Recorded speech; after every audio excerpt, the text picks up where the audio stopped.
I'd like to welcome everyone and thank you for coming to the panel today. And what our format will consist of is short presentations by each of the speakers, of which there are, well, one person's going, because Margaret can't be here, David's going to be speaking twice.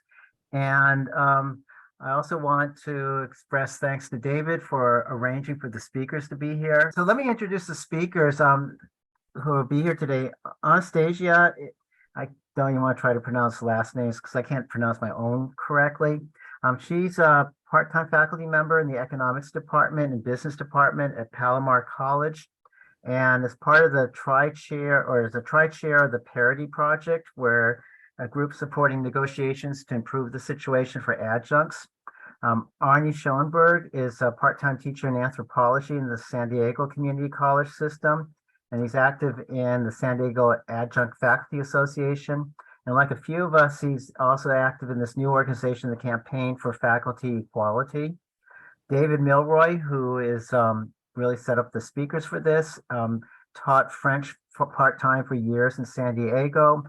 I know that he was, he's also in SADAFA, which is the San Diego Adjunct Faculty Association, and he's a member of the steering committee of the Campaign for Economic Equality. And hopefully John Gofsky will be here. He's an officer in the California Federation of Teachers and is co-chair of the California Federation of Teachers one tier faculty task force, where they have a task force that's supposedly going to come up with a report at the end of the year as to what how we're going to get to a one-tier system. So officially, the CFT is opposed to keeping a one-tier system, a two-tier system in place. My name is Rick Baum. I've taught part-time since the early 1980s, and I've been at City College of San Francisco for about 25 years as a part-timer. I want to start off by just going over what a two-tier contract is, although maybe I won't be saying things. And given who many of you who are here today, you're probably going to hear things that you already know, but maybe you're going to hear it from a different perspective. From everything that I've read about two-tier contracts, they're contracts in which you have two equally qualified people with a similar level of experience or skill level doing the same work, and they're paid differently. So one person's paid more and has better benefits than another person, even though they're doing the exact same work for which they're equally qualified. There's many reasons why we have two-tier systems. It's largely done, though, as a means to save money. And Arnie will talk about the problems with two-tier systems, so I won't get into that, but they are certainly very divisive for workers to have two-tier systems. Many have a provision, many two-tier contracts have a provision in which after a certain period of time, the person at the lower tier will be paid the same as the higher paid worker, so that there's eventually over time, they'll be paid at the same level and have the same benefits. This is not the case in higher education. In our two-tier system, it's been a permanent system, that the only way that you ever move up to the higher tier is if you get hired full-time, and there aren't enough positions for everyone to get hired full-time, so that's just out of the question. So you would have two equally qualified teachers, equally experienced, and their pay is much different per class, is significantly different. And when you add in benefits and retirement and everything else, for many people, it's about a third of what a full-timer is getting. So it varies from district to district because every district, unfortunately, has its own contract. And so even among those of us here who teach part-time, there's real range in our pay that we get. I happen to be at a school that has among the highest paid part-time faculty in the country. But I also live and dealing with San Francisco, which is probably the most costly city to live in. So I don't live in San Francisco, but that's the situation there. This inequality has become even greater among part-time teachers because often when new contracts are negotiated, they're done to give everyone the same pay percentage increase. So if you're already making 100,000 and you get 5% more, you're getting a $5,000 pay increase. If you're making 30,000, you're only getting $1,500 more.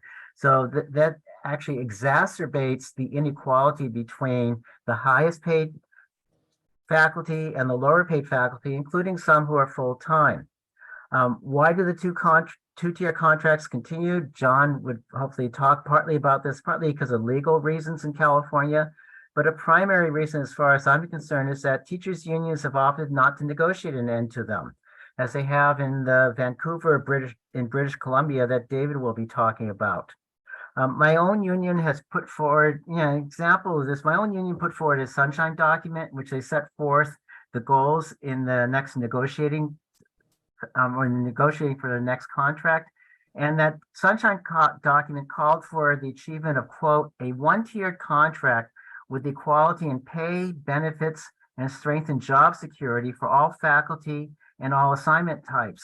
But then when they put forward their specific pay proposal, it's just a percentage across the board. So it's going to increase the inequality in pay per class between the highest paid full-timers and even lower paid full-timers, and of course, part-timers. So in other words, they're proposing just to exacerbate things contrary to what they said in their sunshine document.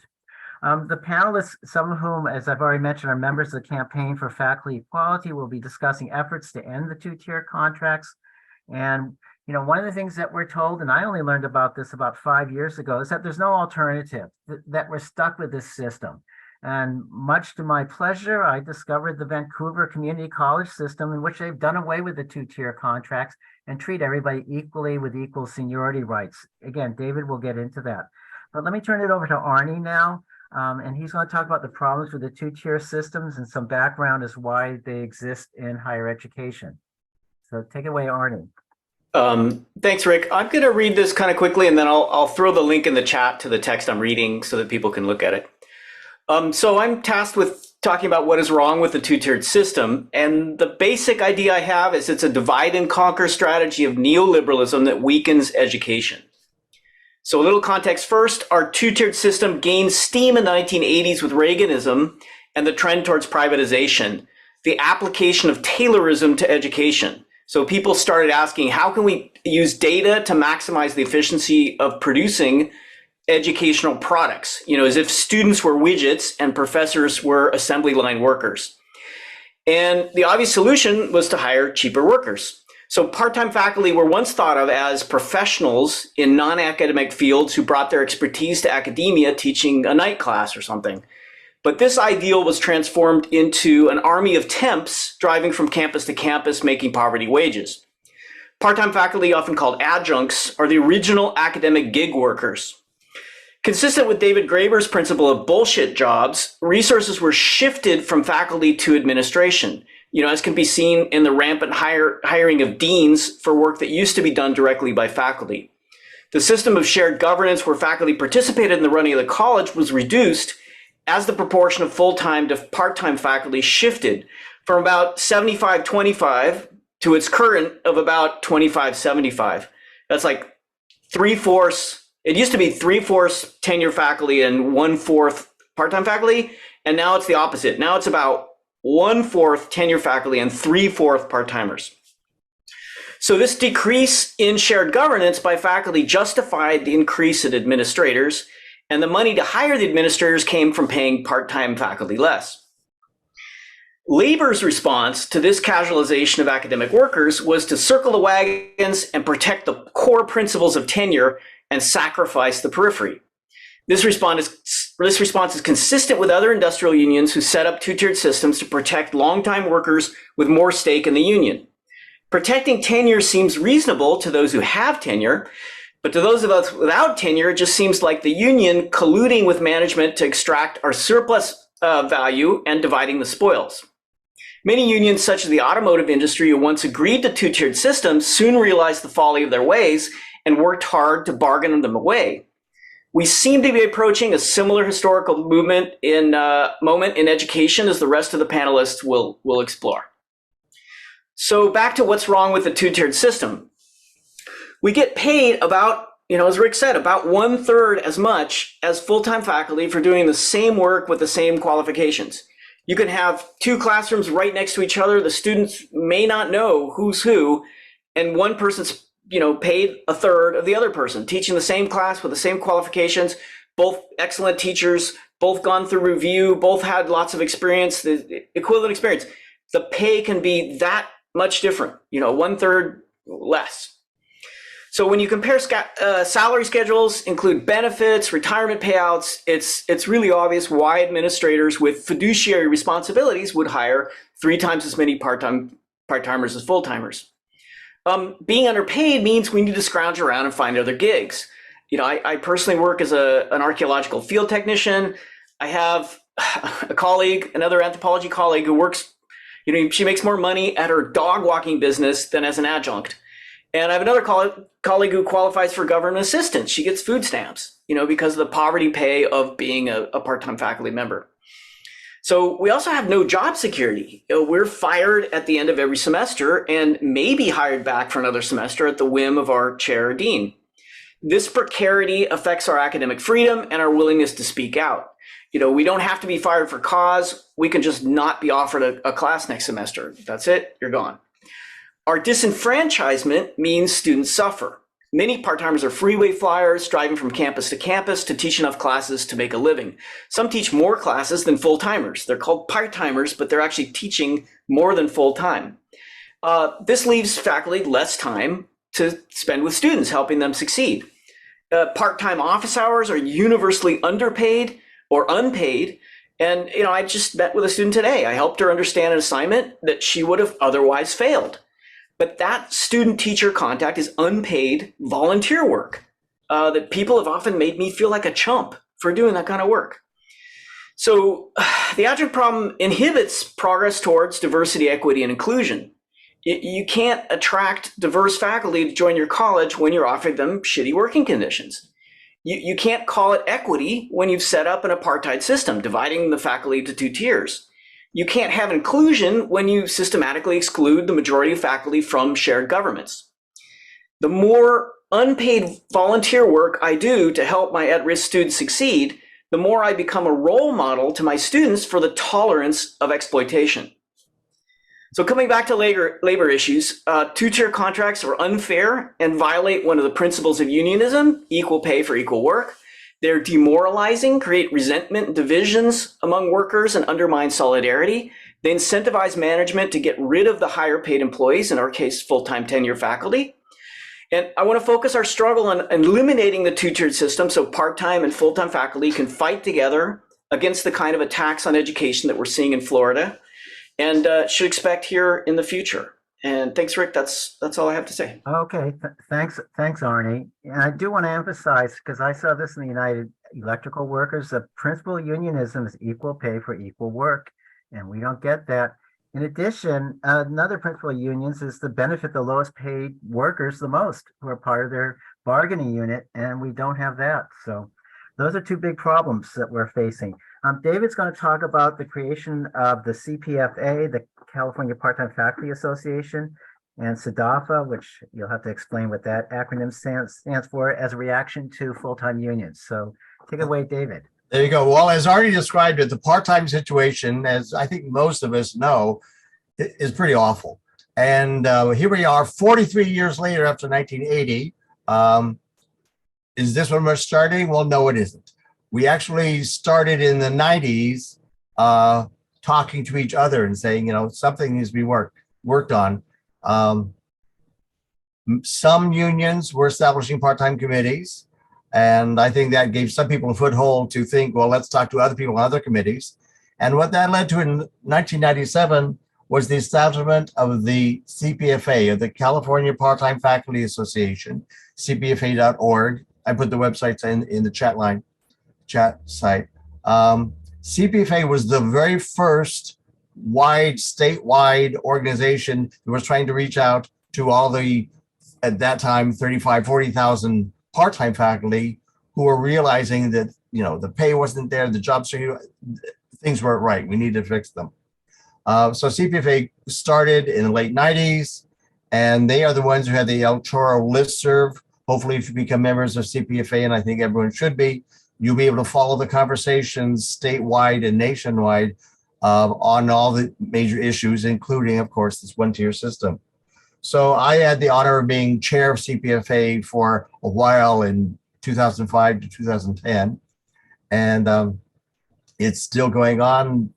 John Martin is the chair. They have a great board, and they're working very hard in conjunction with everyone else. So CPFA is still going strong.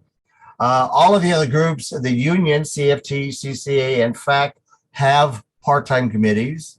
Some of them are more vocal than others. I was chair of the CFT part-time committee, and I was on the CCA part-time committee, and they have relatively different roles within their organizations. Sometimes they're listened to more than others. The FAC part-time committee has been extremely active and reaching out to other groups. In fact, we recently held a FAC part-time symposium late last year that brought together representatives from CFT, CCA, CPFA, AAA, all of them. And that's the sort of coalition that is going to be required to make any changes. So these organizations that are either founded by part-time faculty or committees for part-time faculty are an integral part of the energy we're going to need to get anything accomplished, is this working together, this cooperation. In addition, in the late 90s, CoCal, the Coalition for Contingent Academic Labor, was established, and it was created predominantly by part-time faculty in community colleges on the East Coast and the West Coast. One of their first conferences was in San Jose City College in 2002. And we had the headline that the governor passed the part-time parity pay bill that at that time of the conference. So we had a newspaper headline saying, governor approves part-time pay increases for equality. And we thought we solved everything. We didn't 21 years ago. So CoCal is continuing. They have conferences every 2 years. It seems to be leaning more towards 4-year faculty and sort of away from part-time faculty in community colleges. And I see it as, I think it should lean towards the greatest need. And if you compare CSU lecturers to community college part-timers, we are by far in greater need. So I'm on the CoCal board, and I'm trying to keep community colleges and the one-tier system, the one-tier concept in the forefront of the CoCal conversations. And finally, we have our own SADAFA, the San Diego Adjunct Faculty Association. That was formed in San Diego because we sort of had a problem with our local union leadership disbanding part-time committees because they didn't want to listen to us. And so he said, well, if you don't want to listen to us, we'll just go out and form our own group, and then we'll communicate with the part-timers if you won't. So that was the birth of SADAFA. And I think we've done a really good job of trying to reach out. There are good unions in San Diego County. We've got Palomar, and they're just doing incredible things we're going to be hearing about later. But there are other unions that are sort of turn a deaf ear to part-time faculty. And that's what SADAFA is for, is to make sure that when people say, hey, I have a part-time problem, I have an issue, we're there to give them the information and help direct them. So there is a response from part-time faculty. We're not just sitting back accepting our lot in life. And as you can see, one of the newest groups is the Campaign for Faculty Equality, which came out of the one-tier movement and the whole coalition that we built for the PAC Part-Time Symposium, and it is now its own campaign. So I'm very excited about the energy that we're building there. So we'll hear about that more as we talk about the one-tier system. So there you are. Part-timers have been working. David, can you let people know how they can get in touch with the Campaign for Faculty Equality? Certainly, you can send me an It's on a email. I'll put my website. email in the chat. Thank you. Thanks, David. Okay, our next speaker is Anastasia, and who's at Palomar. And could you, I don't know, is the Palomar Teachers Union consist of full-time and part-timers, or is it just a part-time union? Because there are a couple. It does. It's a full union. It's full-time and part-time all together in one union. Okay, and then please let us know about what's been going on there to improve the conditions of part-timers. You got it. So we are, as I said, a one union for all of our faculty, and our union really does strive to hit the equal model. So we have co-presidents. We have a full-time faculty member and a part-time faculty member as our co-presidents. our part-time faculty member is on the call right now as our co-president. So very happy about that. And they are truly equal co-presidents. So our union has built up to where they are now equal in their co-presidency. They share their responsibilities equally. Our executive board of the union, our e-board, is comprised of, and we'll jump in and get me here if I mess up anything, but it's 5 full-time, 5 part-time, and then 4 that are at large, that are filled by either full-time or part-time. So we really do strive to keep this an equal representation in our union. And so for us with our parity campaign or our parity project, we've got a few different versions of how we call ourselves. This came about from around the end of 2020. So we know that there's been discrepancies in our full-time and part-time faculty as faculty for years. We know that these have been conversation points for years, but we truly hit a tipping point on our campus in 2020 when we finally brought the discussion around as formatted in terms of equity. And so what happened, this discussion originated in our faculty senate. And again, Will is on faculty senate, I'm on faculty senate at the time as well. So this discussion originated in faculty senate, and faculty senate convened a group to survey our faculty. So we built a survey, we sent out a survey to our full-time and our part-time faculty to ask them about their conditions, to truly get a feel. We knew what our experiences were in terms of how we felt we were treated, in terms of how we felt our pay was, but we wanted to make sure that we reached out to see the full faculty experiences. Those survey results really tipped off the entire momentum that we have. So we compiled the survey together, and I'll drop it in the chat after our report. We brought it to Faculty Senate, a summary of our survey findings. The survey findings were shocking to very many of our full-time colleagues. It was anonymous, and we had comments from our faculty that ranged on their treatment of, they're not seen as competent enough or legitimate enough to be given building keys.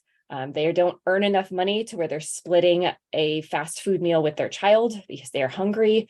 We have, faculty, the whole range. Some of them had wonderful experiences where they felt like they were members of their department, but very many more felt that they were not invited to department meetings. They felt that they were not seen as equal colleagues. And in fact, even though it was an anonymous survey, they asked us and begged us to keep it anonymous, and they didn't want to even mention their departments. And so as the group that surveyed and put together the report, we did take quite a good care to hide the information from faculty so that they wouldn't be found out from their departments. But this report was the absolute momentum that we needed. So Faculty Senate continued with a group to look at how on Senate issues we could work towards equality for our faculty. And then our faculty union, PFF, put out their own survey as an addendum survey to really look at the union issues and see again what faculty feedback and experiences were from the union. We put out a report as the addendum report, and within faculty, the PFF, we decided to convene a group that is now known as the Parity Project. And we really looked at how to move us in momentum to parity. And this is, again, from 2020, so relatively quick, though I'm not one that's known for my patience, so it feels like it's taken forever to get where we're at. But our gains have been very huge. So we are a team of 3. I am the part-time faculty on this team, and we have 2 full-time faculty. And so we felt very strongly that we need representation from full-time faculty in our grouping to really carry the message and to bring our part-time parity to focus. And for us, parity, we're defined as equal pay for equal work. So if we're working 67% of the time, I should be getting 67% of the pay. That is not my current pay for my hours, and that varies depending on where we are on our pay scales. At Palomar, part-time and full-time have vastly different pay scales. So we have an A through D step that we are put in for our degrees as part-time, but it's B through H for full-time faculty. Not to mention that our steps in pay, we have 10 steps as part-time, they have 40 steps. So there's very many differences. And we are again in contract negotiations and changes that might have some changes in some of those tiers coming forward soon, we hope. But this has been our starting spot. Very, very not even apples and oranges to compare. So it's made it very difficult. But what we've done as a team is we put together what we call the Parity for Palomar website, and I dropped it into the chat for you there.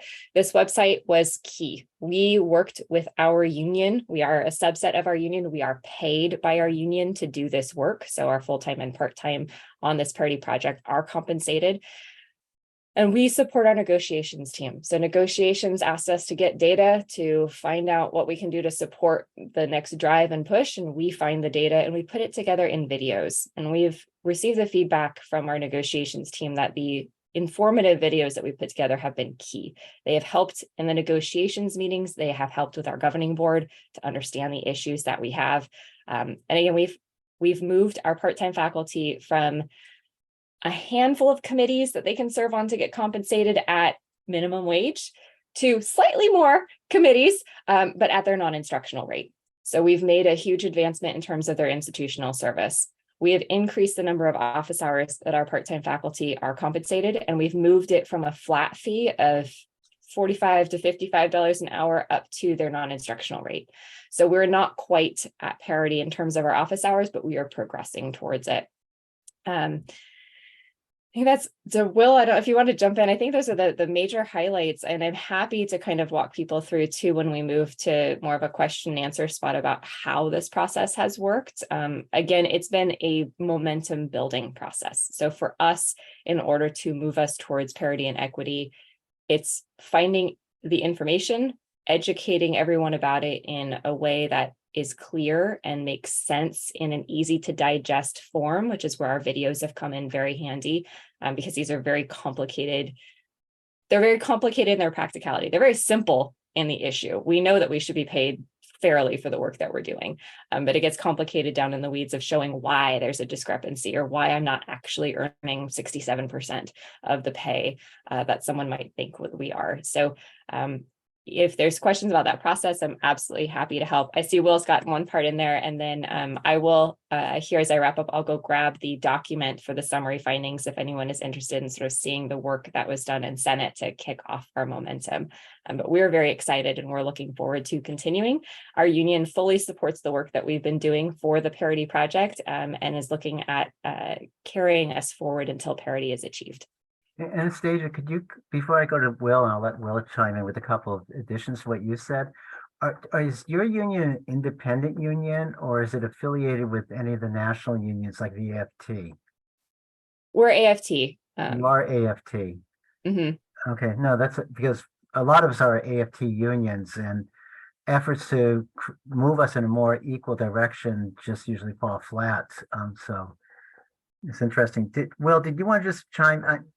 You weren't a part of the speaker, but do you want to just add to what she just said? Sure. You're here. She covered it really well. So I guess I would just reemphasize a couple of points that she made. One is that in terms of the negotiations, and to the extent that we're working within the system in this particular approach, for example, the videos, the gathering of statistics and data that the Parity Project did, when it came to negotiations, to be able to bring the numbers to the districts so they don't have to exert their own industry to do the maths, when we put it in simplified, clear form, what's a very unclear sort of system, especially when you're trying to compare apples to, I don't know, armadillos. It's just obviously part-time and full-time systems are very different. That gave the kind of clarity and the moral force and the numerical force to really move these things in ways that I don't think they could have moved otherwise. And so that's kind of an internal focus of the Parity Project. And then that external focus is, of course, the sorts of things that you might imagine. And that really was, as Anastasia was saying, that really started in earnest in the Faculty Senate. And it really has been a campaign, first and foremost, of trying to win, in a sense, the hearts and minds of full-time faculty, to make them recognize that our cause is their cause, that this isn't going to be a fight between the two, because we're neither one of us is going to get what we want, whether it's tenure security or parity. It's just not going to happen if we're at odds with one another.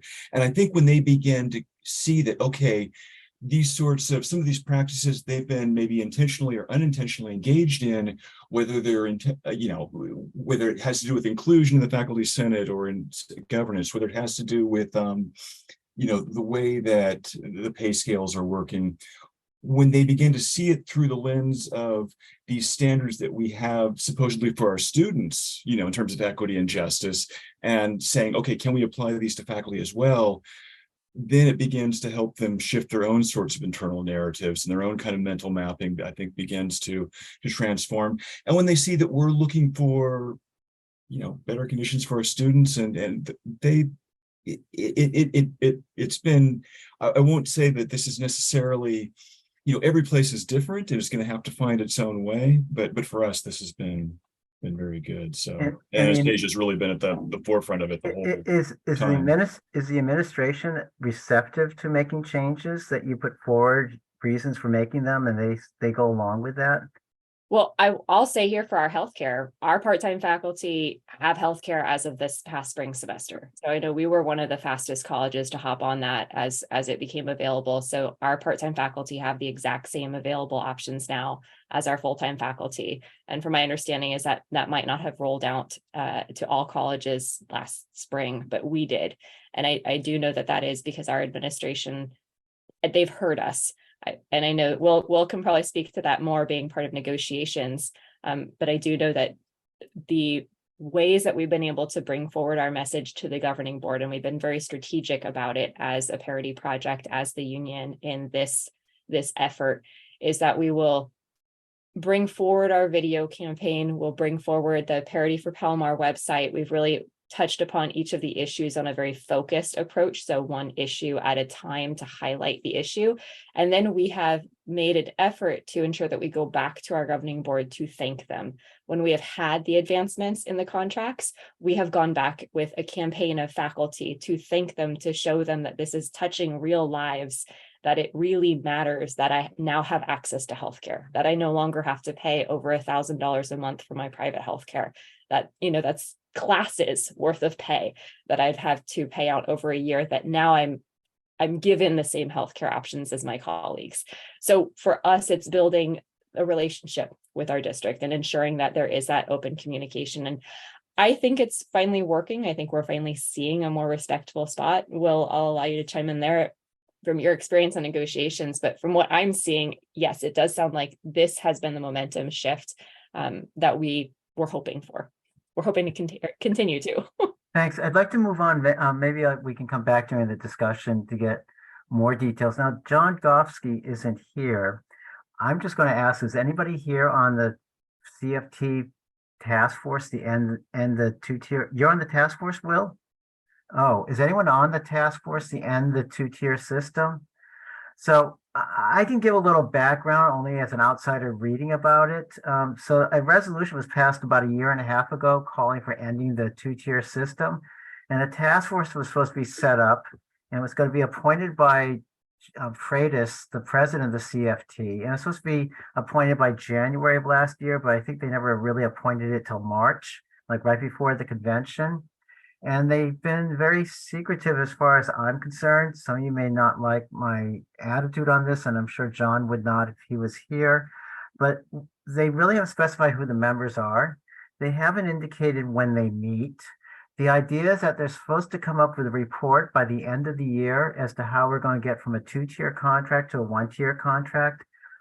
I see their language as useful because we can hold them to it and we can say, look, our own state union is in favor of a one-tier system.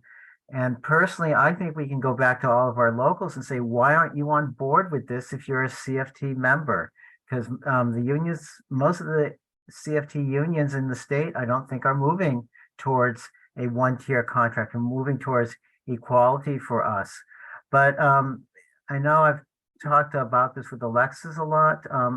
I just think it's troubling to me that there is not more information about it, and it does include Jim Mailer. It does include the former president of my local, who happened to be a part-timer, but I see her as largely championing the interests of the full-timers, and the other people on the task force I'm not familiar with. Do you have something real specific to add, John?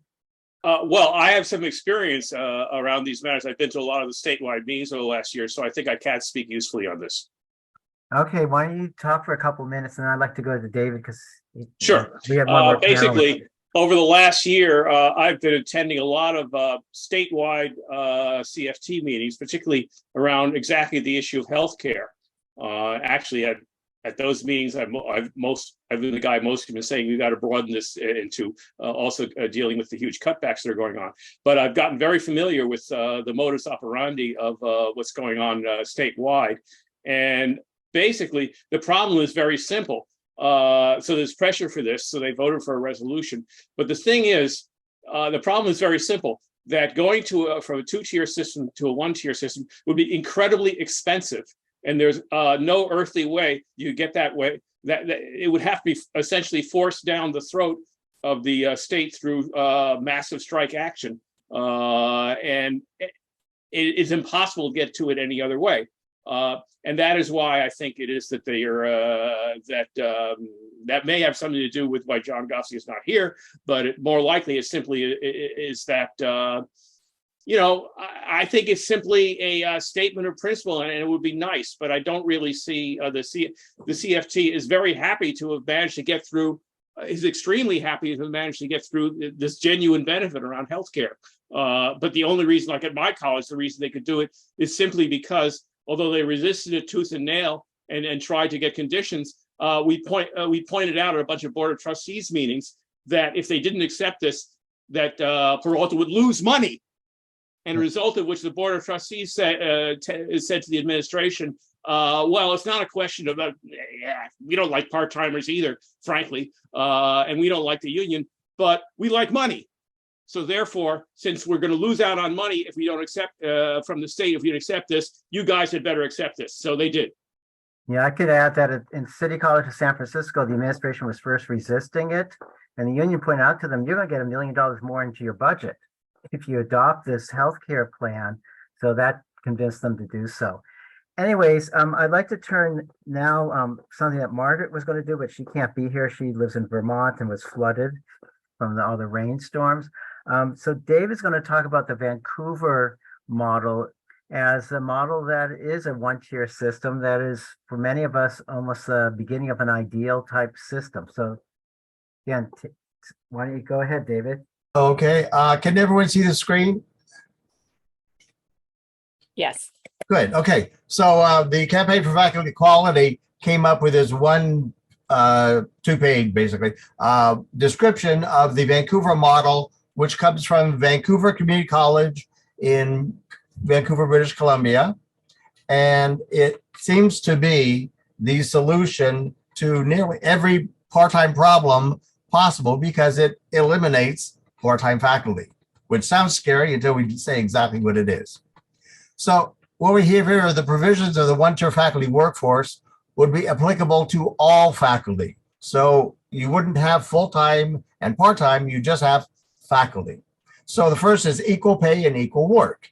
So it's not parity pay, which is sort of, as I like to call it, parity is how much can we give you and not have it be equal and have you shut up and go away. And this is also equal pay for equal work. So you are teaching your classes, you are performing the duties that tenured full-time faculty now have of committee work and counseling and whatever duties there are, you perform that work and you will have equal pay. So we just have one group of faculty and you are working at 100% or 80 or 60 or whatever your assignment is, but that's exactly the percentage of the full-time pay that you're making. To give an example of the year I retired, if I had been teaching a full load, the year I retired for the entire year, I would have made $42,000 for teaching a full load. My full-time equivalent would be making $110,000 plus all the benefits and everything that goes on top of it. So we're talking about a major disparity. The second issue is a single multi-step salary schedule. So no more discounted schedules for part-time faculty, which can be brought up 1% at a time or something. This is the pay schedule. And number three is hiring and reappointment by the same process. So when you're hired, you are brought in, whether you're teaching at 40%, 80%, or 100%, you are brought in the same way, and you go through the same conversion. Number four is the conversion to regular status with the job security and seniority. So at whatever you come in with, as soon as you achieve you're regularized, then you have job security and you have seniority, and you can work up to a full load should you so desire. There's no limit to workload. There's no capped workloads less than 100%. You may have a 40% assignment, then you can move to a 60, and then 80 and 100 as classes and assignments become available. There would also be no routine overtime, because in our current system, overtime is supposed to be for that rare occasion when they absolutely cannot find another teacher and they have to sadly rely on a full-timer to take an extra class. Well, in theory, that might work, but what usually happens is people, full-time faculty, plan on having 2, 3, 4, and 5 overloads every semester as their regular assignment. So it's not even being applied as the law says now. And in the future, in the one tier, instead of having an overload taught by a full-timer, new classes and sections that need to be covered would automatically be given to the people with lower workloads. So they would be increasing. The benefits, health benefits, come with half-time status, evaluation transparency. So hopefully and theoretically, you have fair employment, fair evaluations, and they're not used as weapons, as we too often see evaluations being used now to legally get away with abusing part-time faculty. We would have paid professional development days, which many colleges do have already. Enforceable academic freedom protection from the first day. Academic freedom is something that is widely discussed whether we have it or not. Full-time faculty believe they do, but quite often they lose it. And part-time faculty, in spite of what they say, have no protection at all. From one day to the next, we are part-time temporary, and we can be let go for whatever reason they want. And because of this, faculty would be all one group. It would be represented by a faculty union that honors its duty of fair representation, because all faculty would be equally involved. So those are the 10 points of the one-tier faculty program. And we can go talk over those more as we'd like. Okay. Okay, thanks, David. I know that John brought up the cost of having a one-tier system, and someone in chat said that Scott, that you might know how much that would actually cost, or if John knows how much money we're talking about. So if we were to adopt immediately a one-tier system, what is this budget now for community colleges, and what would it be with a one-tier system? So it depends on how you define what that really means in terms of what is parity and how is it determined and what's going on there. And it's a complicated question. And I did an entire presentation on this. The bottom line is that the logic utilized in addressing a failed bill, a 3-time now failed bill from the CCA folks to mandate parity pay, equal pay for equal work, has failed now thrice, and the analysis from the government on that bill puts it at about an ongoing year-over-year cost of about twice what the government recently coughed up for adjunct healthcare. So that's about $400 million annually. Now, their analysis was, in my opinion, flawed. But their logic, they didn't lie. They used their logic. They followed their reasoning through. I think they made a couple of flawed assumptions. One of the flawed assumptions was the idea that,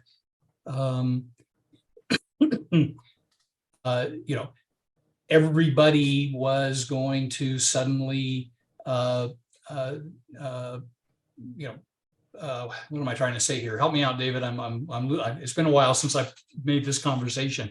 There were some assumptions being made as to how many people were going to be impacted and what it actually meant and how the salary schedules would break down. And they did the best they could, but I think they made some flaws in there. But yeah, I think the ultimate estimate was not ridiculous, about 400 million year over year. So 400 million for statewide have us treated equally. California Community College is statewide. I just want to put that in context. I mean, the state's budget is about 300 billion. Last year, they had a $97 billion surplus. So 400 million is less than 0.5% of their surplus from the year before. So it's really, in a state as wealthy as California, certainly something like that would be quite doable.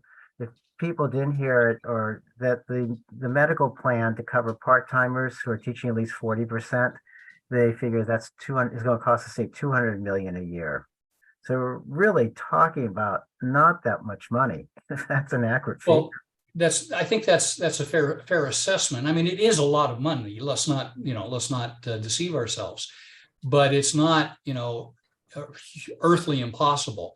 But it would take a considerable amount of political will and a considerable amount of shifting around in the budgets, and it's not going to happen overnight. I don't think we have a prayer of getting anything close to what happened with the healthcare initiative, which was fabulous. But there were a lot of, it's like a perfect storm of events that brought us to that conclusion. However, if you actually do the math and do the numbers, and something you mentioned earlier, Rick, the idea that, if you keep giving everybody, all players, an 8% or 6%, recently Palomar gave everybody an 8.22% raise, full-time and part-time alike. If you keep doing that, obviously you never achieve parity. Sorry, Will, if I'm making you uncomfortable by sharing that fact, but anyway, I love Palomar. I'm at Palomar. These guys are wonderful, don't get me wrong. But what you have to do, and it can be achieved if you take the recurring increases every year, the state ups the budget. We call them COLAs. The idea that their cost of living is a bit of a misnomer, but if you take that infusion of money and if you push more of that funds at the part-timers to bring them towards parity, clearly your full-timers are going to get less. But hey, that's the world we live in. And if you want parity, if you want equal pay for equal work, you can't keep giving everybody the same percentage raise. The amazing fact is, when you actually do the math, you can actually make this happen much more rapidly than your instincts would tell you. And I think I did a presentation for the Campaign for Equity where I demonstrated, the mathematics and a calculator and how that can actually work. Okay, thanks, so Scott. it's hard. It's a lot of money. It's complicated. We need political will. We need to educate people. It is in fact doable, but it's not going to be easy. I'll stop there. Okay, thanks, Scott. So what I'd like to do now is to open it up to discussion for anybody who hasn't spoken yet. Our ideal is that you'd speak for 2 minutes, and then if you are directing what you're saying at any one of the panelists, that they would respond to you. Otherwise, I'll just ask the panelists if any of you want to respond to the comments that were made. So, Rick, I have some very relevant remarks to exactly the question, and I can keep it short. Okay, go ahead, John. Yeah, the thing is, I'm on the executive board of Peralta, and Peralta is that unique college where we do have, in theory, we do in fact have, we've managed to negotiate wage parity, hourly wage parity for the instructors. However, it's still a two-tier system. When you get right down to it. Actually, the whole step system is a multi-tier system when you get right down to it. I won't go into my previous experience, but outside of academia, you don't have step systems. In most union jobs, you walk in there and you get paid the same on the day you go in as the day you retire, except for certain skills. But the main thing is that it was easy at Peralta due to the fact that Peralta had the lowest paid full-time faculty, with one exception in the entire California system. So our union president kept going to the board of trustees and saying, give it to us. It only costs $500,000. What's the big deal? So we finally ended up getting it to shut us up about basically to shut us up about the huge cutbacks. But basically, I think it's true. I mean, Scott, you're absolutely right about it having been a perfect storm with all the money coming in from the feds. With a lot of political pressure around it, you had this unique, unrepeatable situation. But to get that $400 million to simply get what we have at Peralta elsewhere in California, you're not going to get that through lobbying or by electing, a more progressive politician. It'd have to be shoved down their throats through massive strike action. That's the only way you'd ever get that. Things are going to get worse in California budget-wise, not better. Anyway, Okay, thanks, John. So is there, I wanted to add, I forgot to mention this. I put links to articles about the Vancouver Community College system and their contract in the chat. And when this goes up, eventually the recording, I'll try to make a comment where I include those things at that point. And other documents could be there if you aren't able to get them out of chat. But does anybody want to say anything or respond to anything that people have said? Or any of the panelists have things that they want to add that they felt that they couldn't say? Okay, David, I see your hand up, and then Kristen. Yeah. Okay, just real quickly, I wanted to share an experience. Scott was talking about all we have to do is take the COLA, that money that comes in every year, basically, and push it towards part-time faculty, and that'll solve. Well, I remember being on our board bargaining committee back in '96, and we were all in the room, the bargaining, and they said, well, what are we going to do with our 6% COLA this year? And the highest paid full-time faculty member said, you know what? If we were really fair and honest, we'd give it all to the part-time faculty because they're so poorly paid, and that would really help them. The entire room exploded with laughter, and it was never mentioned again. At that point, it was a joke. That's how they saw it. So what Scott is saying today is absolutely true. Had we been doing that for the last 20 years or 10 years or whatever, we would be there already. So we have to bring people along. Okay, and obviously people have different approaches to how that can be brought about. Christian, could you unmute yourself and you have your hand up? And maybe you should let people know where you work. Yeah, hi. Thank you. So actually, I come from adult school, and we have some very similar situations with adult school. Actually, in a sense, we have a one-tier system, but it's the lowest tier, and everybody's part-time and everybody's hourly. And one of the things that I've been curious about, listening to the very interesting discussions tonight, adult schools in California, adult schools and community colleges are now in these consortia. And so we've been brought closer in the sense of we're being kind of managed by one entity, but I think in a certain sense, adult school represents yet another tier within that system. So I have no answers, and I'm not sure I have an actual question, but more a comment. Okay. I'd like to respond to that, actually. Okay, good, because I hear. I know in so you're next. our local county group, the San Diego Adjunct Faculty Association, we were presented with this two-tiered system of adult schools, or what we call continuing education, versus our regular what they called college faculty, which then had two tiers of part-time and full-time. And one of the things we did as adjuncts was to make sure that we brought the continuing education tier up to the adjunct tier before we then did anything else. And we did this, we had to sacrifice pushing for other adjunct issues to make sure that we had this inclusion of our continuing education faculty.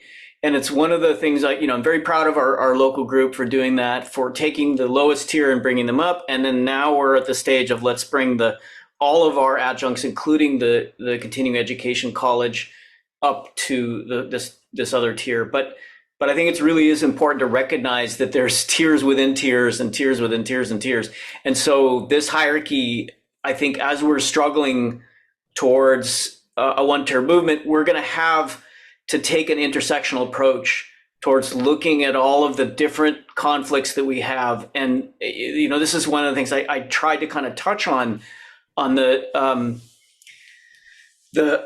diversity, equity, inclusion idea, but that's going to be also something that we're going to have to incorporate and not fight against. We're going to have to deal with DEI as we deal with the two-tiered system, as we deal with multiple intersecting conflicts and discriminations. And it's just something that we want to be aware of. And I'm so glad you brought that up, Kristen, because it's something we often overlook, these tiers within tiers. I could add at City College, we have a lot of different levels also. You have non-credit teachers who is kind of like the adult school, and they get paid, they have to do more, put in more hours in order to get paid the same thing. So if you're full-time non-credit, you have to work have 25 hours of contact with students a week, as opposed to 15 hours to be considered full-time. The idea is that the non-credit people don't do homework, they don't do as much preparation, which is probably nonsense, but that's part of the excuse. We also have inequality in terms of teachers who have lab classes.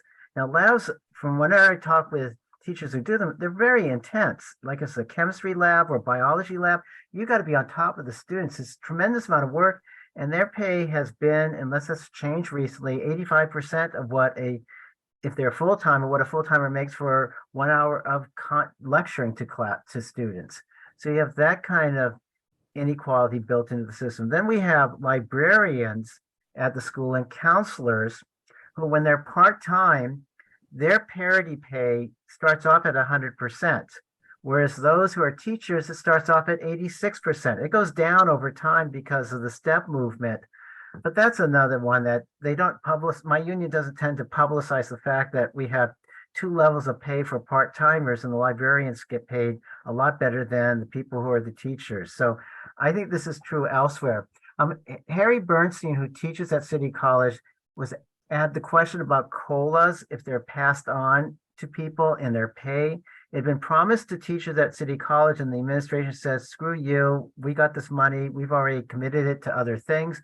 We are not going to give any of it to you. In fact, we're going to use some of it to hire a lawyer to help us lay off more teachers. And the union fought an unfair labor practices complaint against it. They've won, and supposedly they've won a couple $1 million, but we're yet to see it. But Harry was asking if it's like some of you are in different districts, is it almost automatic that the COLA is passed on to faculty, or is it something that has to constantly be negotiated? If a few of you could just answer that question, because we're all in different districts and everything is a different can of worms in every district. So can I just call on people and ask you what happens with COLA money in your district?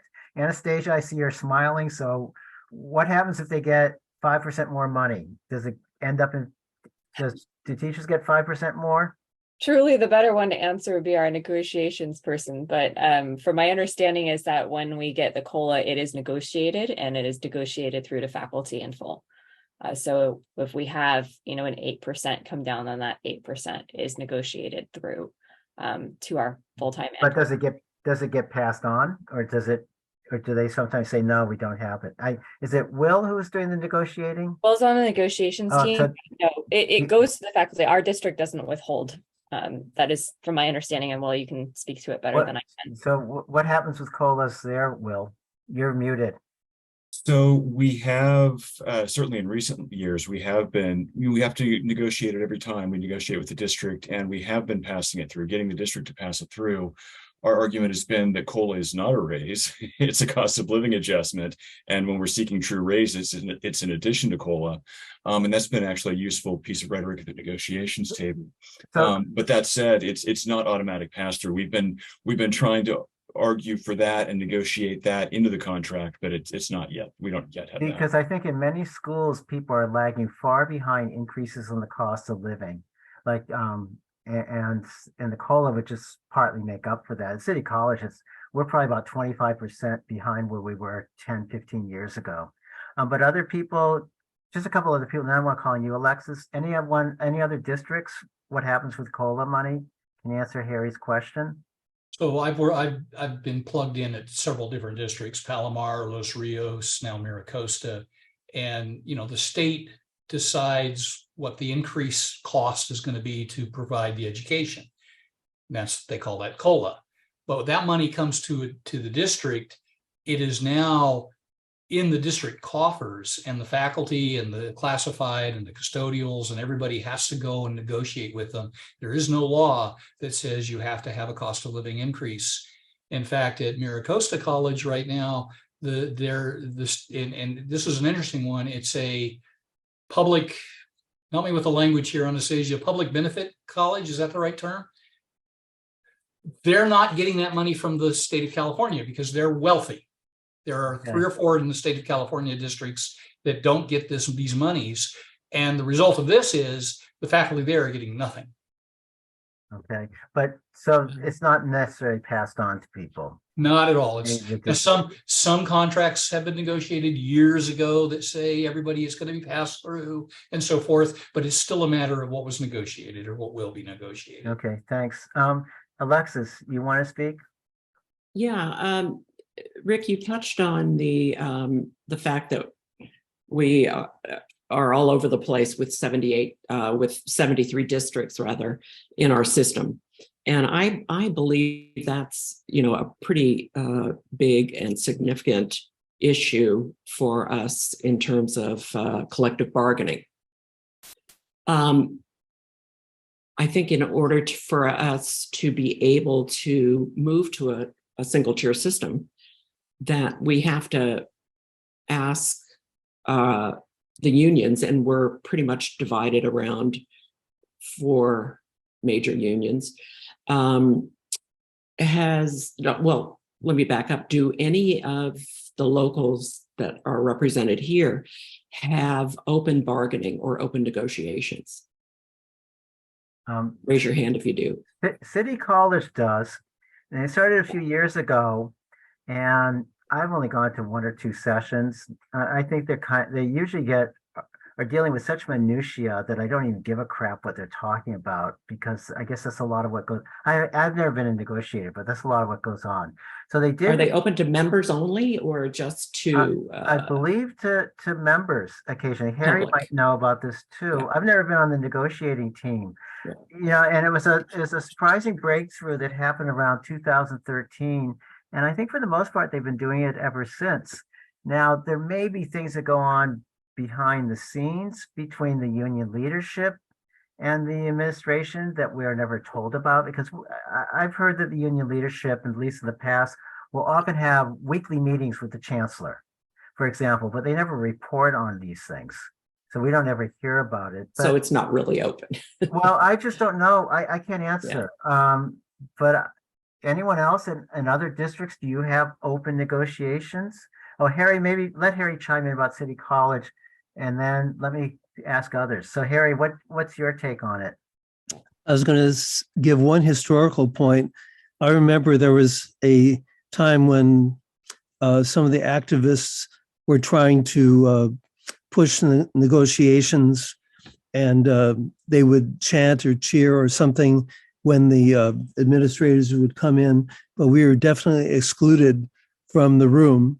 But now they're open sessions.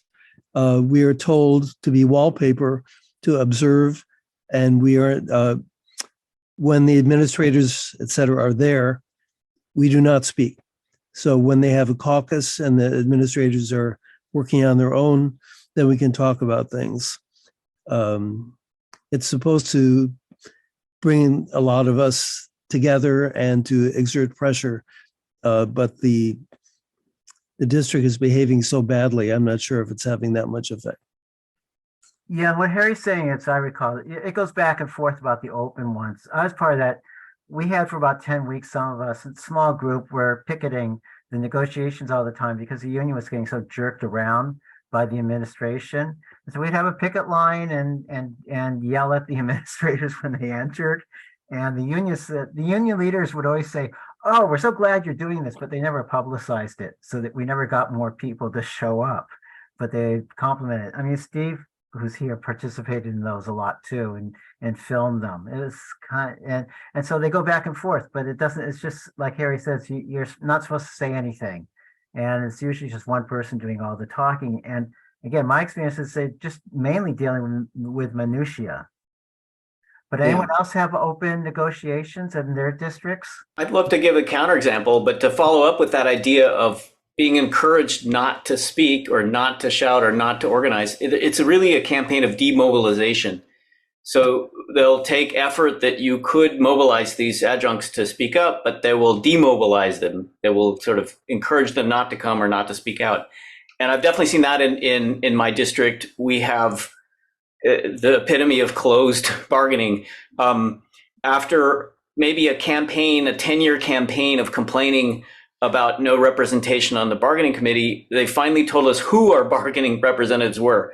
But that often a typical bargaining session is going to be, we receive a summary of the contract changes and a ballot to vote yes or no on that summary without seeing the actual changes. That's very typical in the San Diego Community College District. And we have a 3-day window to vote yes or no on this with no discussion, no open forums, no input whatsoever.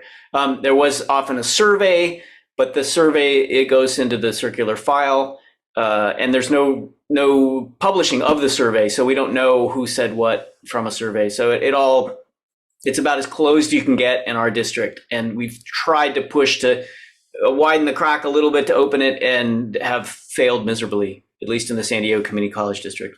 And I should say in City College, we do know who's on the bargaining team. And a lot of times it's not that hard to get on it if you want to. I don't know how those things work. We also our union sends out bulletins about once a week, and usually they'll have a bulletin after a bargaining session to tell us that, oh, the administration showed up late. They said they really couldn't negotiate today. We needed budget information. They refused to provide it. They're unprepared. And please show up to the next bargaining session because we want to send them a strong message. I've been getting messages like that for a couple of years now. It's partly, I think, a reflection of how weak they are, is that they're getting treated that way. But does anyone else have open bargaining sessions? Will, are yours open? And how secretive are the members informed about what's going on in them? They are. We get regular updates for that. So every time that we meet with the district, we then summarize each and every article that we've talked about and the general thrust of what that is. And John, what about in Peralta? Were they open bargaining sessions there? You're muted. No, we do not have open bargaining. We do have one part-timer on the bargaining committee. I like the guy, but he's sort of always been kind of a king log. They do. I suppose it's better than in San Diego. We get full reports from the bargaining sessions, but we don't get to participate in them. There's one. It really wasn't. Even to this day, it's not clear. For example, we pushed to have. We had a survey, and for non-economic demands, the top demand of the survey was doing something about the downsizing of Peralta. The final formulation came up with was more faculty control over class cancellations, class offerings, class sizes, that sort of stuff, a kind of a vague thing.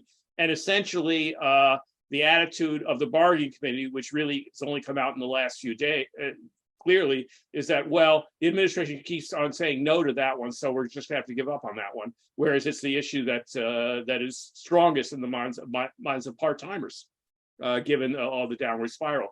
So it isn't really, after all these reports, it's only really, we had something resembling a clear statement that, yeah, they were pretty much dropping that issue. And at that, they're not even formally dropping that issue. They're just not going to push it. And what's left of our contract committee is all going to be about the COLA, which is the perfect way not to get broad support from students and other unions and the community and so forth. So anyway, okay, yeah, it's more open than San Diego, but frankly, it ain't open enough. And if you had the system you had in other places where rank and file members could participate in the bargaining sessions, that would make a huge difference. But that's not the way my union is run, including that's not even the way my executive board is run, speaking as someone who's been on the executive board for 4 years. Anyway. Okay, Alexis, do you have your hand up again? Yeah, I do. Maybe you can say what happened in Pasadena. Did they have open bargaining sessions there when you were there? For about 2 minutes. Okay. And then when part-time faculty started to speak up too much about it, of course, they closed it down. There was one sellout on the committee who was, not really doing anything. But I do think it's evidence in our system, the system that we have. It's not necessarily overall, one specific union, statewide union, but we have to look at the fact that in our districts, we have about 80 different contracts across 4 unions. So some are wall-to-wall and some are part-time only.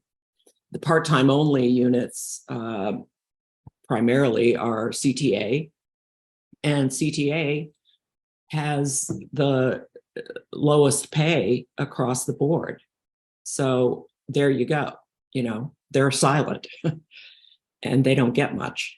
AFT at the UCs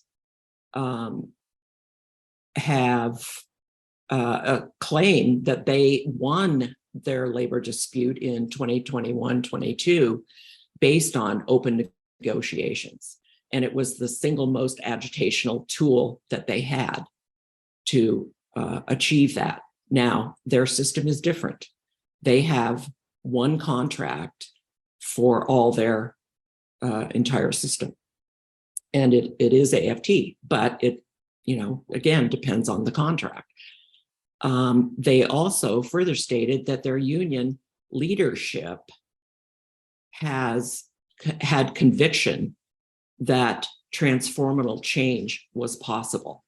Okay, and they based their win on those 2 conditions. And I think those are powerful things to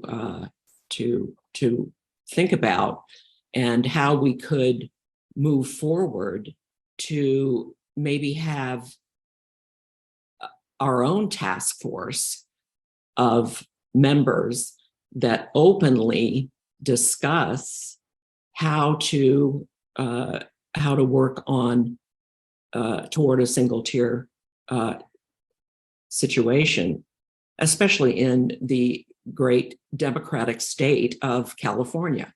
Single tier system is, you know, a pretty democratic way to go, and it's based on faculty equality, not on hiding behind closed doors. It should be open. I'm always disturbed by the waving away of our structural issues in in our 2-tier system, where people who are asked to unify are the people at the bottom. That's us. Okay. We're asked to support the hiring of more tenure track faculty.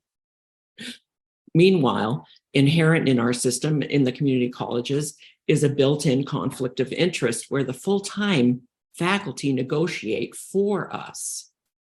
And they do also often not rehire us if we speak too loudly about these conditions.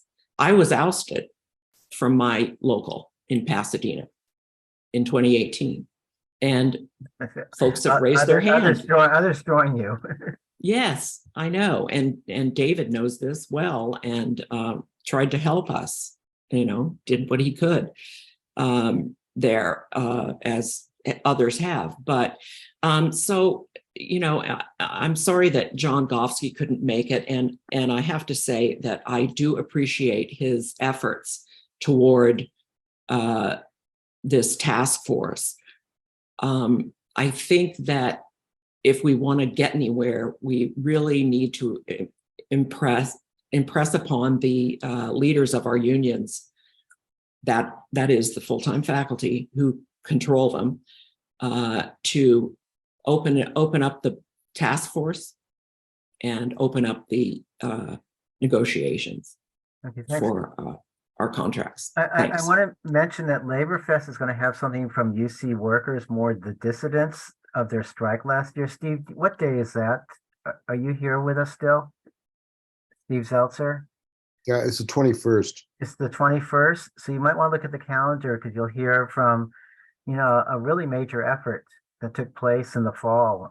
It's pretty exciting if you're by UC and you saw that. So what I have is that Will would be speaking next, then Arnie, then Harry, and then John again, and then Steve. So let me just write that down. Go ahead, Will. You have your hand up? Oh yeah, I think I was responding to your earlier solicitation for questions for the panelists, and so it was just a general question for the panelists. To the extent this is a, you know, we're focused on working toward a one-tier system, some version, some form of that. I'm interested what the individual panelists would see as their most promising strategy or set of steps or something along those lines right now to move us in that direction. What's the most important thing? Anyone? David, Arnie? I'd be happy to jump in. Arnie. I mean, I wanted to second what Alexis was just saying about the importance of open negotiations. So union democracy is key in the sense that there's more of us than there are of them. So if we really had democracy, we would have equal pay for equal work, because we would decide and vote and say we want equal pay, and there's more of us and we would vote for it. So the fact that we don't have equal pay for equal work means there's a lack of union democracy, and that idea of open negotiations and inclusion of part-time voices in unions is crucial, and it's something that we're going to need to have. But other factors, they're going to have to be working with academic senates. There's going to have to be work on all the other organizations from FAC to everything else about inclusion of part-time interest and a general promotion of this.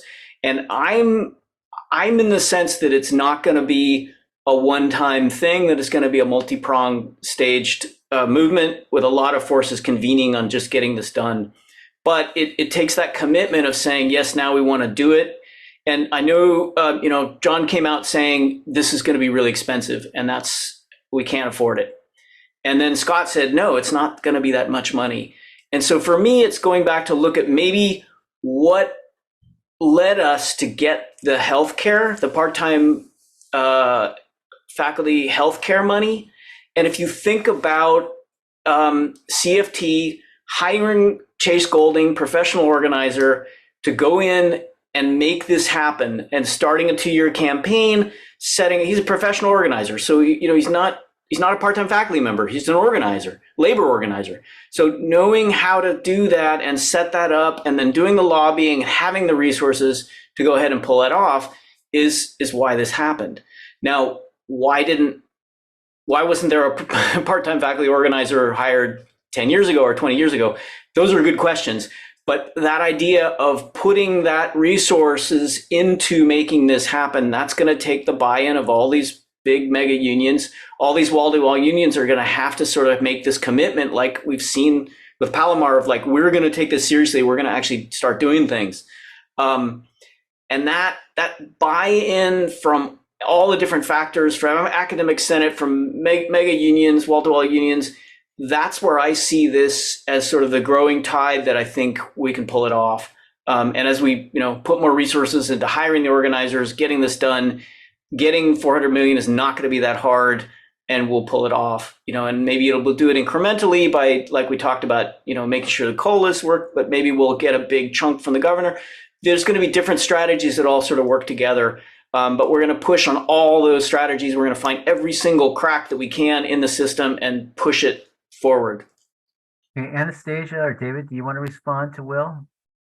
Well, No. Arnie mentioned lack of democracy. I think part-time membership in unions is extremely important. And for the past 20, 30 years, I think, from my experience, unions have found that sweet spot where they can just be evil enough to make part-timers not want to join.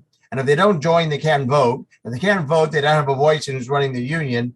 And it's perfect for the union.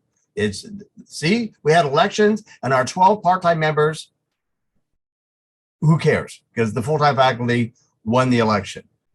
So what we have to tell part-time faculty is, if you want your union to work for you, you need to join. I think one of the worst things that happened to us was the Janus decision, because it said you don't have to join the union.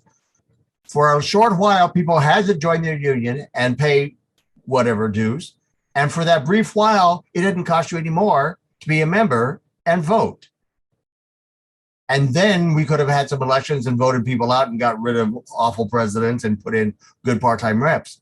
But as soon as people go, oh, well, I saved my $15 a month, and good for me, I saved my $15 a month, I'm not spending on dues. Well, you're also not voting. So you have a union representing you legally, and they don't have to listen to you at all because you're not a member. And that's a huge problem. I don't think other unions walk around going, we don't care if you join us or not. You know, most people want everyone in their organization to be a union member and have a voice. And the full-time faculty are quite happy to have the part-timers, all thousands of us out there with no voice. And we have to combat that if we're going to use unions, and unions are what we have to work with. Anastasia, did you want to say anything? I think both David and Arnie hit some of the points that I would have been thinking. So yeah, increasing our part-time membership, which at Palomar, we've been discussing ways of really ensuring that our part-time faculty numbers are high, like our full-time faculty numbers are. They're not yet. They're not bad, but they're not where we'd like them to be. But then Arnie's comment describing kind of how CFT got through with healthcare, because I was one of the ones that went up on the visit to Sacramento to try and help with that. But I think that made me think of really what we've sort of modeled down here at Palomar is really this concerted effort strategically. So hiring in outside help with that is important for us. Our Parity Project, 1 part-time, 2 full-times, but our skill sets are what has been really helpful. So we have used a marketing skill set. We've got the mathematical and statistical and economics background skill set to pull the data for it. We've got, putting together a video display within marketing versus our social media campaigns. So we're really trying to bring multiple areas together, which, that is, I think, the strategic way that these momentums will happen. If I had to look at it, that would be my first thought on both of them. Okay, I hope that answers your question somewhat, Will. Let me call on Harry next. You have to unmute yourself, Harry. Okay. So 2 things. I've heard a reference to something, and I'm trying to figure out whether it's true, and if true, if it's a local rather than a state regulation. It had to do with should part-time faculty have first consideration for full-time jobs when there's an opening or replacement or expansion? And what I heard recently was that there's some kind of regulation saying they can't be automatically, in other words, they can't get a priority. If anybody has any information about that. I also want to ask Alexis. City College and Pasadena City College have had this unusual relationship where 2 of our failed chancellors in the past, since 2017, have been former superintendent presidents at, I'm talking about Rocha and Verdian. Yeah. What I remember hearing at the time was that and there were 2 votes of no confidence, but those were, I forget which body it was, but those were from bodies that did not include part-timers. Could you elaborate on that and clarify my understanding? Yeah. Sorry about sending those presidents your way. Well, we bought the merchandise, so it's our Yes, you did. Well, we didn't buy it, Harry. We had no control over I know. being hired. We called up there and spoke to somebody. I don't know who they spoke to, but they took them anyway. A lot of times that's out of the hands of the faculty, though, as we know. The board of trustees will decide those things. And the last president that we had for 4 or 5 years, and she just was voted out too by a vote of no confidence, and it was by the academic senate, so the faculty at large that did that. Although it's my understanding, and I'm retired from there now, but it's my understanding that it was an effort by part-time faculty in the beginning to get the current president out, but she's headed to Santa Barbara City College, so not your way. We're heavily disappointed, Alexis, because the guy that we have as chancellor now should be pushed out, and there would have been a slot for her at City College of San Francisco. Especially, it's amazing, these people, they get pushed out of one district and then they get hired by another district. Yeah. And three of You're them. experienced. So, sorry, And they interrupted. they get really high salaries for what they do in a very short time. And and living expenses and everything. So it's it's something to look at for sure. But the union there at Pasadena recently, in the last year, was rated by CFT. Pasadena's the triple CI, has been a triple CI union for over 20 years, almost 25 years. Well, 23 years. But because of 5 part-timers, myself included, we ran CTA off the campus back in the early 90s, and then went with triple CI. And now it's completely closed to part-time faculty input.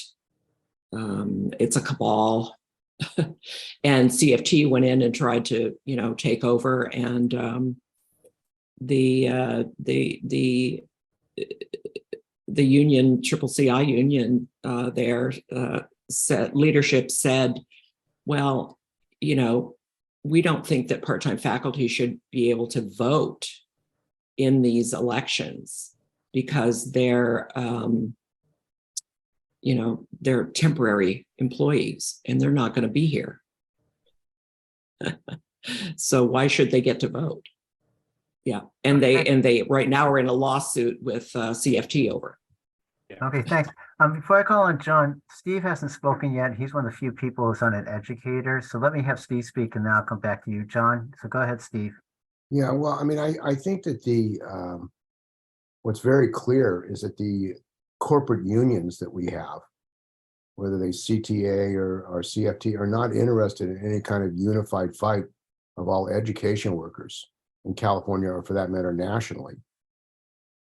And the issue of equal pay, equal work, the question of health care for all, which the Public Workers Union should be fighting for, they're not taking that up politically because they don't want to fight the Democrats.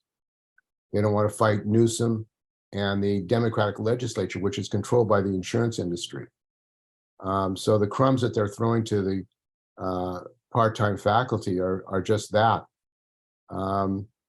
The other thing is, I mean, it seems like that we need a united front of all education workers in California. I mean, in San Diego, there's an attack on the UAW graduate students. They arrested them for chalking with felonies. There's, the management at UC, CSU is trying to put a 5% increase in the prices for students, admissions, and also there may be a strike of the CSU faculty, including part-timers at CSU, who many of them are food stamps and homeless. And there's no real united effort to unite all education workers, which I think is the only way that we're going to be able to challenge the billionaires who really run the legislature and run the governor in California. To say that there's not enough money for public education in California, during the master plan, there was a lot of money, but there was a shift in corporations taxing to the homeowners rather than corporations that led to Prop 13. So I think that what the part-timers should do is unite with other workers from other unions, like the graduate students, and we're going to have a panel like K through 12, and they're trying to butcher particularly the urban school districts, shutting down schools, and there's the financial crisis in the CalSTRS is going to grow, and they're taking more and more money from salaries of workers. These are fundamental issues in capitalist control of public education. And I think that has to be confronted politically in all the unions. So I think maybe a statewide conference of all public education workers might be a way of bringing workers together from all the different unions, all public education. And I know the privatization, a gig economy, the fact that part-timers are forced into untenable situations, running from campus to campus and living on a gig situation, it's a scandal. It's an outraged scandal. It's a ripoff of educators. And there's not any kind of class hatred by this union bureaucracy. They're in bed. Jeff Friedis wouldn't even have a meeting of privatization at the CFT convention. There's no discussion about the attack to privatize and destroy public education, selling off the campuses, which is happening in City College, and basically destroying public education. And I think that there has to be a way, and there is a way, of uniting all public education workers so that they have a united front instead of everybody fighting for themselves, which is how they divide people. So I think that's really, I think that there has to be a campaign against the Democrats, against Newsom, and against Tony Thurmond, who represent the charters, who represent the billionaires. And that needs to be a political statewide campaign. And that's why a question of a Labor Party, a political alternative, is critical. The Democrats are not fighting for this. I do think, it was important to get 200 million, but the fundamental issue of the conditions of the part-time workers is not going to be in any way resolved by throwing some money, for a little bit of money, for healthcare. Okay, thanks, Steve. So John and then Scott. So go ahead, John. Arnie, you really misunderstood what I had to say. The state of California, if it was an independent state, would be the 10th largest economy in the world. Absolutely, the state of California can afford all sorts of things. We can afford decency for part-timers. The problem isn't we, the problem is they, the people who run the state of California, i.e. the Democrats, i.e. Newsom, all those people who run this state, whose basic attitude is education is for the elite, because the community colleges are supposed to be about poor people, non-white people, the kind of people who get the bad end of the stick.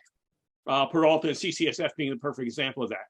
Now, actually, there's a very good question that was asked that I'm in a position to answer about the legality of what I suggested, which is making the system normal, the kind of system you have every place else in the world, namely that for a full-time job, or for tenure for that matter. I'm coming out of the printing industry where we had the equivalent thing with tenure. It was lifetime guaranteed jobs. The basic thing is that, it's on a seniority basis. And you should not be having people coming in from the outside who haven't even taught those classes. And is that legal? No, it's not legal by California law. There's a lot of things that are not legal by California law. There's an old friend of mine who had a saying that everything in America that is any good is either illegal, immoral, or fattening. So like I said, this has to be shoved down their throats. But in terms of, and by the way, how did we actually get, even though it was only $500,000 or so, maybe a little more than that, how did we get equal pay for equal work for part-timers at Peralta? We made a very credible threat to go on strike. And if we had not done that, we would not have gotten it, period. And that applies on a statewide basis too. They are not going to give us something as significant as even the minimal form of equality that we have in Peralta on a statewide basis without it being shoved down their throats by mass action. And by the way, remember Red for Ed? How did Red for Ed start? By a totally illegal strike of teachers in West Virginia, which was opposed by their union officials. That's how the whole Red for Ed movement started. So okay, so what are the actual solutions? I would just want to say a word about the actual solutions, because we can't get it all overnight. What is the transitional solutions, if you were, that I personally have been advocating for the last 10 years at different campuses? Well, number one, like I said, that basically you have to unite the interests of full-timers and part-timers. You have to protect tenure, by the way, or forget about any unity full-timers and part-timers. And so the way to do that is, number one, first of all, when I applied for a full-time job, a position, when I realized it would mean I have to talk 5 classes a semester, I seriously thought, do I really want to do this? 5 classes a semester is insane. It involves a huge amount of overwork. It should be reduced to 4. John, try to wrap it up because I want to. Yeah, right. I'm almost done. It should be reduced to 4, which is also illegal. Which would create more jobs for part-timers, and there should be a regular flow of part-timers out of being part-timers into being full-timers by a conception that when a new full-time job is offered, which would automatically have tenure, the part-timers teaching that previously teaching that would automatically get it by a seniority system. There's more things I could add about evaluation and so forth, but those are the 2 fundamental things that I think should be the program to bring us in the direction of true equality between full-timers and part-timers. To bring us to a situation where a part-timer is simply someone who hasn't been on the job long enough to be a full-timer. Okay. Arnie, since he was saying something in response to you, did you want to? Do you have your hand up? No, wait, that's fine. Okay, then let's Scott. Scott, you're next. Yeah, thanks. Boy, I tell you, we're really making sausage here, and the problems are apparently very complex and very difficult. But I want to go back to Will's question that started all of this, which was, and correct me if I misinterpret the question now, Will, it's been a while. What are the key things to achieving a single tier? Now, there are many aspects that are necessary, right? Equal pay for equal work is necessary to get to 1 tier. It's not sufficient for 1 tier, et cetera, et cetera, et cetera. And we've talked a lot about necessary components, but a lot of what we've talked about also is hamstrung by the law. Harry brought up the law that says that, they have to put out, and it's not nationwide. A lot of people have misquoted it. Go look up the law. They're hiring a full-time position in California community colleges. They have to do a statewide advertising and fill the funnel from the statewide search. Okay, but even before you get to that law, there is an essential law, the single most insidious law that has to change, and it's necessary to get to 1 tier. And the history here is started in 1968 when Ronald Reagan made an allowance in the law for part-time faculty to be hired. And if you go back and you read the notes of the time, what you'll see is the original intent of that law was that they can be hired, they must be held as temporary, but you can't be temporary for more than 3 semesters in any 5 or 5 years. So there was a criteria there. After that, you had to be moved into a tenure track situation. Well, they piggybacked into that a clause. And this is the insidious draconian thing. It's actually instantiated in the law that says that if you're part-time, you can never be tenured. You must be temporary.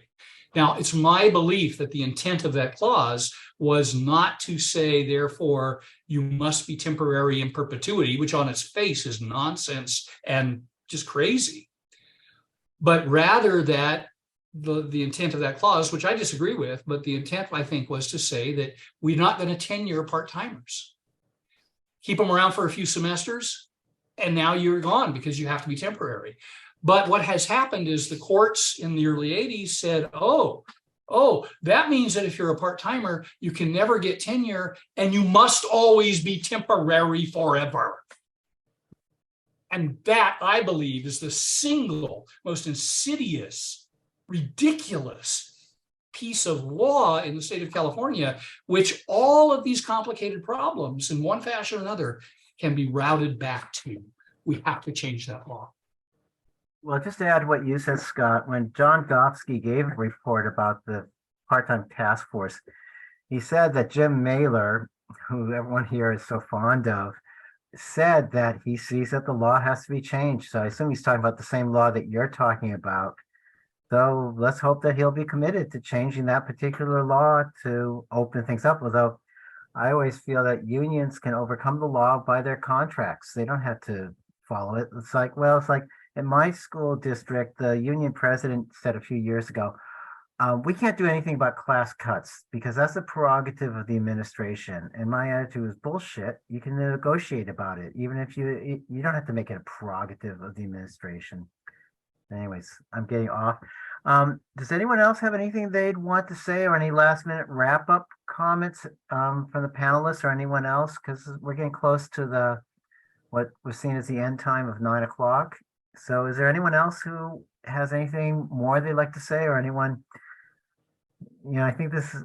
Well, one thing one of the biggest changes for part-time faculty in the 30 years that I was teaching was in 2007 when we increased the load limit from 60% to 67%. And at that time, CPFA was aiming for 80%, and which is oddly enough, or ironically, the current CFT proposal is 85%. And by the way, CFT is the one who killed that bill. So we had to take it back down to 67%. But that increase, which doesn't sound very much, allowed so many people to work in fewer areas. And one of the problems with part-time faculty is that you're just running on freeways and you're just going all over the place. So the value of being able to teach in one college, so when we get to one tier, that the value of having a faculty who can dedicate all of their energy and attention to one campus is invaluable. We can't get there by law right now because of the 67% limitation. Twice we passed the bill and sent it to the governor's office to have it raised to 80% so that people could really focus on one campus. And the governor vetoed it, supposedly because of the money for health benefits. And then we got that money and he vetoed it again. So the lack of limitation on the workload of the one-tier system is something that we should be able to work on and should be able to get, because we've had support for the legislature and just for some stupid reason, the governor vetoes it. So that's one element of the one tier that potentially we could get soon. Well, the governor who vetoed it is Newsom. Well, yeah. He did so after the CFT went all out to help him in the recall election. It just shows you a real problem there. Anastasia, you have your hand up? Yeah, I think Alexis and Harry might have beat me. I think Harry forgot to take his hand down, so. No, I'll come after Anastasia. Oh, okay. Well, I don't know who's first and who's second and who's third. So, okay.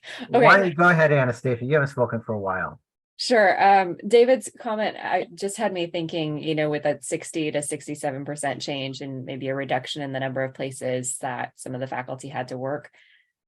The way that I see it, the true reduction in the number of places that faculty would have to work would be given if we had proportional and equal pay for our work. So if I was teaching 60% or 67% and I was actually getting 60 or 67% of a full-time salary, then I wouldn't have to still be scrapping together 3-4 different colleges.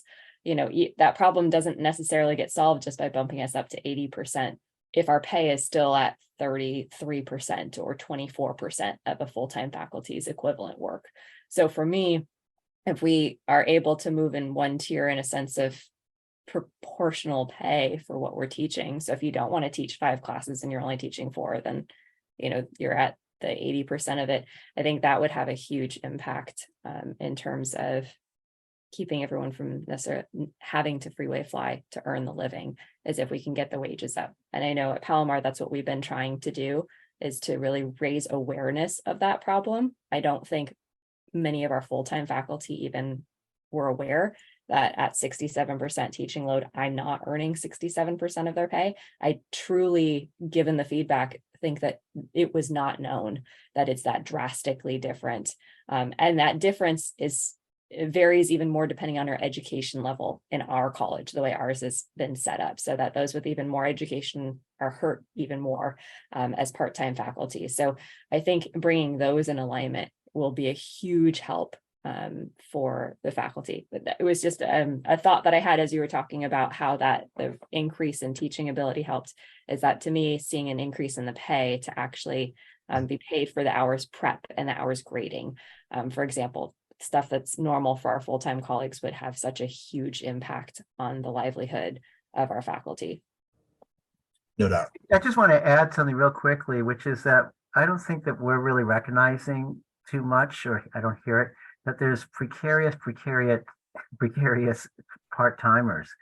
because I taught for a number of years part-time, and I never knew from one term to the next if I had a job. I've taught in about 12 different schools as a result. I mean, we're all talking about as if, oh, we have this part-time job now, it's going to last into the future. And for a lot of people, that just is not the particular situation. So I just wanted to bring that to people's attention. I think was Harry next and then Alexis. Okay, just two things. One, I was just going to say that our union in San Francisco touts the 86% pro rata, which Rick has mentioned isn't literally that, but and I once asked the executive director of the union, you know, I've heard about that for years. I haven't heard any efforts to increase that. I got the feeling that if we got any more than that, we'd have to start doing some of the work, some of the same work that full-time faculty was, but it came from outside money. And I don't know the story of how that was brought in, but that was it. So there's no money, there's no urgency to seek increase, except for librarians and part-time librarians and counselors. I just wanted to ask, give David an opportunity if he has any promo about the CFE, if there's anything upcoming that we should know about. This would be a group that would be interested. Thank you.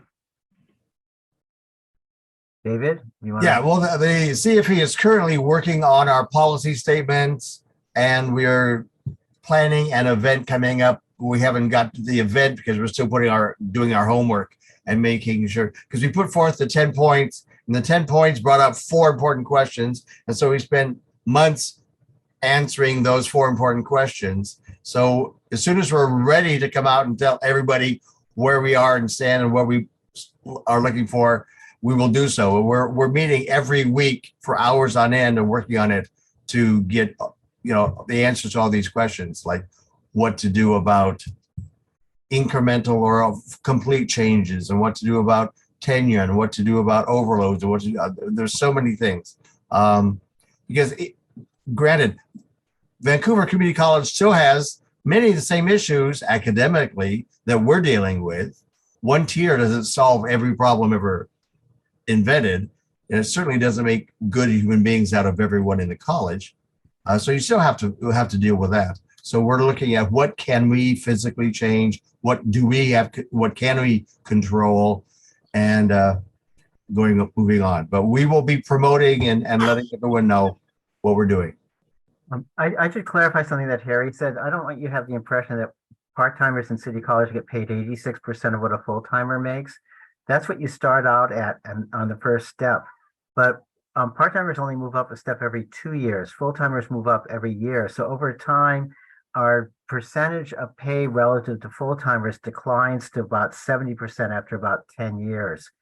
In addition, the reason why there's that gap is the excuses that we don't have other responsibilities beyond just teaching.